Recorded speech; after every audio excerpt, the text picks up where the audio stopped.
sota aquest plantejament d'un full de ruta ambiciós i transversal d'inclusió, amb 41 propostes respecte a 6 eixos de treball: inserció i capacitació postobligatòria, habitatge, educació, salut i atenció sociosanitària, accessibilitat i mobilitat i lleure, esport i cultura. La diversitat funcional, contemplada de forma integral des de tots els àmbits i en totes les fases i edats de la vida de les persones, i també des de la perspectiva de les famílies i de les persones cuidadores.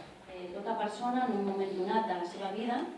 per l'edat o per circumstàncies sobrevingudes, pot tenir de manera temporal o per sempre una capacitat minvada, una limitació cognitiva, neurològica o física i formar part, per tant, dels col·lectius amb diversitat funcional als que aquesta ciutat ha de donar resposta. Cal apostar per la universalitat en l'accés als serveis, en la igualtat de drets i en els elements i adaptacions necessàries del que es diu discriminació positiva que permetin accedir a les persones amb diversitat funcional a aquesta igualtat. En primer lloc, dir que ens felicitem per la feina que es fa i que es presenta avui.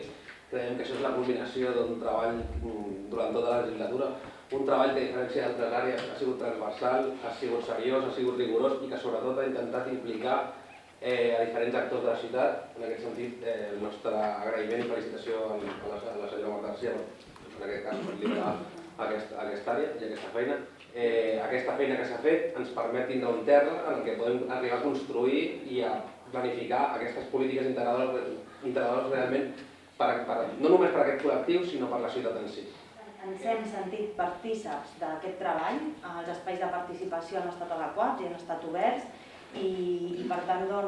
sumar-nos als agraïments i a la felicitació que fan.